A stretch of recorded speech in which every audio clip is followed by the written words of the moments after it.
Yes, this is the opening or the circuit breaker on the Jump 2200, which we'll need later to connect this extension battery, the Jump 1500.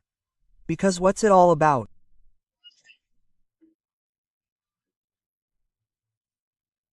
Doubling the capacity of the Jump 2200, and that's what this extension battery is for.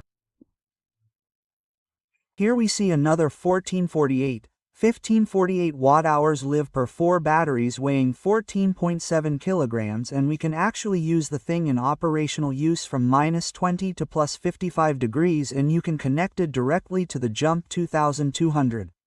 So, let's take a quick unpack, and you can see that there's not much in here. But that wasn't to be expected. First of all, the stickers that we've often seen with the various products, a short instruction manual, and, above all, of course, the connection cable to the Jump 2200. That's also included here, and of course the actual power station or the extension battery, which also has the corresponding connection on the front, and then we also have a display for the charge status. Now let's take a closer look at the thing, and I've connected it directly. So here we can see the extension battery, which is just as well made in terms of feel and appearance as the Jump 2200. Theoretically, you can remove the handle at the top. We have these exposed screws here. I think it's pretty cool, and no sharp edges or anything like that. You can actually carry 14 kilograms without any problems. That's not that heavy, I'd say. Otherwise, of course, the extension battery doesn't have any other connections, but you have to do everything via the Jump 2200 or another compatible product. We also have a small display that shows us how much charge the extension battery has. Otherwise, we can see the respective ventilation outlets here on the side. And now let's take a look at this in combination. So, as I just said, we've connected everything now. We can see here on the display unit, or rather on these 4 LED spots, that we have about 75% roundabout. Let's follow the cable and then go to the corresponding connection on the Jump 2200. We've connected the power supply and can see that we're currently charging at just over 300 watts. You can also see that we still need to recharge a little bit. It won't take forever, but it will still take a little while. Now, of course, I have to say that the display on the left is currently showing 100%, even though both batteries, or at least the Jump 2200, are at 100% and the other one isn't. I have to say that I'll update that later. So, you actually have the total capacity of both batteries in the display, which is of course much more helpful than just saying that we have the Jump 2200 at 100% and the expansion to less. Yes, one function that you don't necessarily have on power stations in this price range is the UPS function. Let's take a look at that now, and please pay attention to this small display here. There you see it. There has to be a constant value. It must not go out briefly. That's why it's very important that if I disconnect the power now, it has to run continuously. You can hear it, or I can feel it too.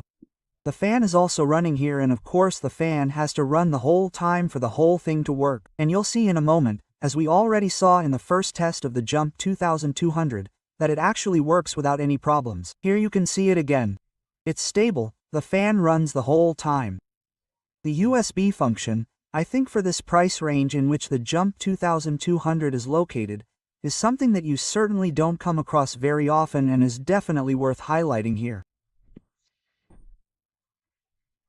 So, let's also take a look at the maximum output of the AC sockets, and we'll test it here with the 2 kilowatts from the fan heater. It should be mentioned at this point that the VToman 2200, which we tested last time, actually reaches 2200 watts. If you want to see the detailed test again, feel free to watch this individual video. I think I released it sometime in March or so you can check it out again. We're just checking it out here, so 1000 watts work without any problems, and also the 1800 watts, so just under 1800 or at peak just over 2000, which the fan heater draws here. They are no problem at all for the VToman. It works without even shrugging its shoulders, if you can put it that way. You can see it again now. We're also going up now, going to just over 2000 watts, so that's no problem at all. Then it somehow settles down to just under 2000 watts. The fan runs all the time and of course also heats up, so not only the fan, but also the heating element, which of course is responsible for the high consumption, runs without any problems. So if you want to use devices with around 2000 to 2200 watts, then the VToman Jump 2200 is something, or rather a power station that can definitely guarantee that. And of course, the 1548 watt-hours would theoretically be used up relatively quickly, but that's where the extension battery comes into play, which then allows you to increase the storage capacity to over 3000 watt-hours if you use devices of this quality class, and then it logically lasts for over an hour. So, what is the conclusion about the VToman Jump 2200 or the extension battery? First of all, about the Jump 2200. Already in the first test and now in the follow-up test and in use between both tests, I have to say that I really like the thing. In terms of weight, it's exactly the right weight class. It has 1548 watt-hours, which is enough for me. You can pull out 2200 watts, which is also enough for me. The connections are more than sufficient. You also have the option of installing jumper cables here to use the thing as a car starter battery, so to speak. That actually works well.